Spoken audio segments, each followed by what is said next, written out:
ಮಲ್ಲಿಕಾರ್ಜುನ ಖರ್ಗೆ ಅವರು ಭಾಷಣ ಟ್ವೀಟ್ ಮಾಡಿದಾರ, ನೀವು ವೋಟಿಂಗ್ ಬರದೇ ಹೋದ್ರು ನನ್ನ ಮಣ್ಣಿಗಾದ್ರೂ ಬರ್ರಿ, ಮೇಣದ ಬತ್ತಿ ಹಚ್ಕೊಂಡು ನಾನು ಮಾಡಿದ ಕೆಲಸ ನೆನಪು ಮಾಡ್ಕೊಳ್ಳಿ ಅಂತ ಭಾವನಾತ್ಮಕವಾಗಿ ಮಾತಾಡ್ತಿದ್ದಾರೆ. ನೋಡಿ, ಅವರು ತಾವು ಮಾಡಿದ ಕೆಲಸ ತಮ್ಮ ಪರ್ಫಾರ್ಮೆನ್ಸ್ ಆಧಾರದ ಮೇಲೆ ಟಿಕೆಟ್ ಕೇಳಬೇಕು. ಅದು ಬಿಟ್ಟು ನಾನು ಮಣ್ಣಿಗೆ ಬರ್ರಿ ಅಂತ ಹೇಳೋದು ಇದು ಒಂದು ರೀತಿಯಲ್ಲಿ ಜನರನ್ನು ಎಮೋಷನಲಿ ಭಾವನಾತ್ಮಕವಾಗಿ ಬ್ಲ್ಯಾಕ್ಮೇಲ್ ಮಾಡಿದಂಗೆ ಇದು ಸರಿಯಲ್ಲ. ನಾವು ಮಾಡಿದ ಕೆಲಸದ ಆಧಾರದ ಮೇಲೆ ಟಿಕೆಟ್ ಕೇಳಿ, ಕಳೆದ ಓಟ್ ಕೇಳಿ ಕಳೆದ 50 ವರ್ಷದಿಂದ ಅವರು ಜನಪ್ರತಿನಿಧಿಯಾಗಿದ್ದಾರೆ. 50 ವರ್ಷದಲ್ಲಿ ಹೆಚ್ಚು ಕಡಿಮೆ 10 ವರ್ಷ ಬಿಟ್ಟರೆ ಅವರು ಪೊಸಿಷನ್ದಾಗಿದ್ದಾರೆ, ಪೊಸಿಷನ್ದಾಗಿದ್ದಾರೆ. ಪೊಸಿಷನ್ ಅಂದರೆ ವಿರೋಧ ಪಕ್ಷದ ನಾಯಕ ಇದ್ದಾರೆ.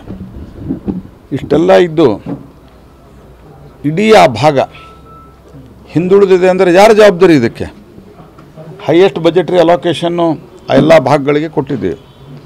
ನಾನು ಹೇಳೋದು ಇದರ ಅರ್ಥ ಕಾಂಗ್ರೆಸ್ ಪಾರ್ಟಿ ಅಲ್ಲಿ ಅಭಿವೃದ್ಧಿ ಮಾಡಿಲ್ಲ, ಖರ್ಗೆ ಅವರು ಅಭಿವೃದ್ಧಿ ಮಾಡಿಲ್ಲ.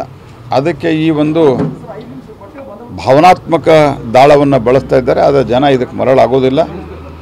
ಮೋದಿಯವರ ಕಾಲದಲ್ಲಿ ಏನಾಗಿದೆ ಅಂತ ಜನ ಸ್ಪಷ್ಟವಾಗಿ ನೋಡಿದ್ದಾರೆ. ಹಾಗಾಗಿ ಅದನ್ನೇ ಆಧಾರದ ಮೇಲೆ ನಮಗೆ ಅಲ್ಲಿ ನಮ್ಮ ಜಾಧವ್ ಅವರು ಗೆಲ್ತಾರೆ. ರಾಹುಲ್ ಗಾಂಧಿ ಅವರು ನಾವು ಕರ್ನಾಟಕ ಜನ 100 ರೂಪಾಯಿ ಕೊಟ್ಟರೆ ಮೋದಿ 13 ರೂಪಾಯಿ ಕೊಡ್ತಾರೆ, ಕೆಲವೇ ದಿನಗಳಲ್ಲಿ ಮೋದಿ ವೇದಿಕೆ ಮೇಲೆ ಕಣ್ಣೀರು ಹಾಕ್ತಾರೆ ಅಂತ ಮಾತಾಡ್ತಾರೆ. ನೋಡ್ರಿ, ರಾಹುಲ್ ಗಾಂಧಿ ಏನು ಹೇಳ್ತಾರೆ ಅದಕ್ಕೆ ಏನು ಮಹತ್ವ ಕೊಡಬೇಕಾಗಿಲ್ಲ. ಯಾಕಂದರೆ ಇಲ್ಲಿ ಅಲ್ಲವೇ ಬೇರೆ ಕಡೆ ಹೋದಾಗ ಸ್ಯಾಮ್ ಪಿತ್ರೋಡ ಬರೆದು ಕೊಡ್ತಾರೆ. ಅದರಿಂದ ಇವತ್ತು ನಾವು ಹಂಗೆ ಹೇಳಿಲ್ಲ ಅಂತ ಹೇಳ್ಕೊಂಡು ಜನರ ದಾರಿ ತಪ್ಪಿಸ್ತಾ ಇದ್ದಾರೆ. ಇಲ್ಲೇ ಸಿದ್ದರಾಮಯ್ಯ DK ಶಿವಕುಮಾರ್ ಬರೆದು ಕೊಡ್ತಾರೆ. ಅದನ್ನು ಹೇಳ್ಯಾರ ಅವರು.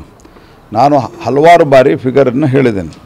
ನಮ್ಮ 10 ವರ್ಷದಲ್ಲಿ ಟ್ಯಾಕ್ಸ್ ಡೆವಲ್ಯೂಷನ್ 60,000ದಿಂದ 2,93,000 ಕೋಟಿಗೆ ಹೋಗಿದೆ. ಮತ್ತು ಗ್ರ್ಯಾಂಟಿನ್ ನೀಡು 40,000ದಿಂದ 2,50,000ಕ್ಕಿಂತ ಜಾಸ್ತಿ ಆಗಿದೆ. ಯಾರದು ಜಾಸ್ತಿ ಅಂತ ಒಮ್ಮೆ ಹೇಳಲ್ಲ, ಜನನೂ ಡಿಸೈಡ್ ಮಾಡಲಿ. ಮತ್ತು ಇದು ಒಂದು. ಎರಡನೇದ್ದು, ನಮ್ಮ ತೆರಿಗೆ ನಮ್ಮ ಹಕ್ಕು ಅಂತಂದ್ರೆ ಬೆಂಗಳೂರಿನಾಗ ಹೈಯೆಸ್ಟ್ ಟ್ಯಾಕ್ಸ್ ಕಲೆಕ್ಷನ್ ಆಗ್ತದೆ. ಎಲ್ಲ ಬೆಂಗಳೂರಿಗೆ ಬೇಕಂದ್ರೆ ಇಡೀ ರಾಜ್ಯ ಸೇರಿ ಬೆಂಗಳೂರು ಆಗ್ಯದ. ಹಾಗಾಗಿ ಆ ರೀತಿ ಬೆಂಗಳೂರಿನವ್ರು ಎಂದೂ ಕೇಳಿಲ್ಲ.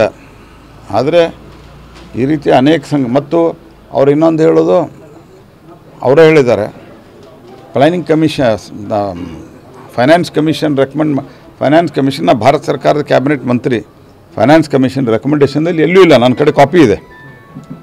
ಹಾಗಾಗಿ ಸುಳ್ಳು ಹೇಳಿ ಜನರನ್ನು ಕನ್ನಡಿಗ ಅಂತ ಮಾಡೋಕ್ಕೆ ಹೊರಟಿದ್ದಾರೆ. ಮೊದಲು ನಿಮ್ಮ ಪಾರ್ಟಿ ದೇಶದಲ್ಲಿರೋ ಹಿಂದೂಗಳಿಗೆ ಏನು ಮಾಡ್ತಾ ಇದೆ ಅಂತ ಹೇಳಿ, ಆನಂತರ ನಾವು ಕನ್ನಡಿಗರ ಹಿತ ನರೇಂದ್ರ ಮೋದಿಯವರು ಯಾವತ್ತೂ ಕಾಪಾಡಿದ್ದಾರೆ. ಇಡೀ ಕನ್ನಡಿಗರು ಸೇರಿದಂತೆ ಎಲ್ಲ ಹಿಂದೂಗಳಿಗೆ ಕಾಂಗ್ರೆಸ್ ಪಾರ್ಟಿ ಅನ್ಯಾಯ ಮಾಡ್ತಾಯಿದೆ. ನಾವು ಕನ್ನಡಿಗರು ಸೇರಿ ದೇಶದ ಎಲ್ಲ ಜನರಿಗೂ ನ್ಯಾಯವನ್ನು ಒದಗಿಸುವಂಥ ಒಂದು ಪಾರ್ಟಿ ಮತ್ತು ಒಬ್ಬ ನೇತಾ ಅಂದರೆ ಅದು ಭಾರತೀಯ ಜನತಾ ಪಾರ್ಟಿ ಮತ್ತು ನರೇಂದ್ರ ಮೋದಿ. ಹಾಗಾಗಿ ಇವರು ಬೋಗಸ್ ಹೇಳಿಕೆಗೆ ಬರ ವಿಚಾರದಲ್ಲಿ ಬೇರೆ ವಿಚಾರದಲ್ಲಿ ಇದು ಎಲ್ಲೋ ಒಂದು ಕಡೆ ಅಂದರೆ ಅವರು ಹಕ್ಕಂತೂ ಕೊಡ್ಬೇಕಂತ ಅಂದ್ರೆ ಏನು ಪರಿಹಾರ ನಾವು ಕೊಡೋದಿಲ್ಲ ಅಂತ ಎಲ್ಲಿ ಹೇಳಿದ್ದೀವಿ. ನಾವು ಅದಕ್ಕೆ ಉತ್ತರ ಮೊನ್ನೆ ಕೋರ್ಟಿಗೆ ಹೋದ ನಂತರ ಇಟ್ ಈಸ್ ನೀವು ಹೇಳಿದ್ದು ನನಗೆ ಅರ್ಥ ಆಗಿದೆ. ಕೋರ್ಟಿಗೆ ಹೋಗಿದ್ದು ಅವರ ರಾಜಕೀಯ ಒಂದು ಈ ಎಲ್ಲ ಮೊನ್ನೆ ಅವ್ರಿಗೇನು ಫೈನಾನ್ಷಿಯಲ್ ಡಿಸಿಪ್ಲಿನ್ದಲ್ಲಿ ಏನು ಸಾಲವನ್ನು ಪಡ್ಕೊಳ್ಳಿಕ್ಕೆ ಮಿತಿ ಇರ್ತದೆ, ಅದಕ್ಕಿಂತ ಜಾಸ್ತಿ ಮಿತಿ ಕೊಡಬೇಕು ಅಂಥೇಳಿ ಅವರು ಕೇರಳದವರು ಕೋರ್ಟಿಗೆ ಹೋದರು. ನಾವೇನು ಕಟ್ಟುನಿಟ್ಟಾಗಿ ಆಡಳಿತ ನಡೆಸ್ತಾ ಇದ್ದೀವಿ, ಅದರ ವಿರುದ್ಧ ಕೋರ್ಟಿಗೆ ಹೋಗುವಂಥ ಒಂದು ರೀತಿಯ ಹೊಸ ಒಂದು ಪರಂಪರೆಯನ್ನು ಕಾಂಗ್ರೆಸ್ ಪಾರ್ಟಿ ಮತ್ತು ಈ ತಥಾಕಥಿತ ಇಂಡಿಯಾ ಅಲಯನ್ಸ್ದವರು ಶುರು ಮಾಡಿದ್ದಾರೆ. ನಾವು SDRFದಲ್ಲಿ ನಾವು ಬಂದ ನಂತರ ಒಂದು ಪರಿವರ್ತನೆ ಮಾಡಿ ಅಡ್ವಾನ್ಸ್ ದುಡ್ಡು ಕೊಡ್ತಾ ಇದ್ದೀವಿ. SDRFಕ್ಕೆ 900 ಕೋಟಿ ರೂಪಾಯಿ ಇದೆ. ನೀವು 2,000 ರೂಪಾಯಿ ಕೊಟ್ಟಿದ್ದೀರಿ. ಯಡಿಯೂರಪ್ಪನವರಿದ್ದಾಗೂ ಡಿಲೇ ಆಗಿತ್ತು. ಅವ್ರು 27,000 ಕೊಟ್ಟಿದ್ರಿಲ್ಲ.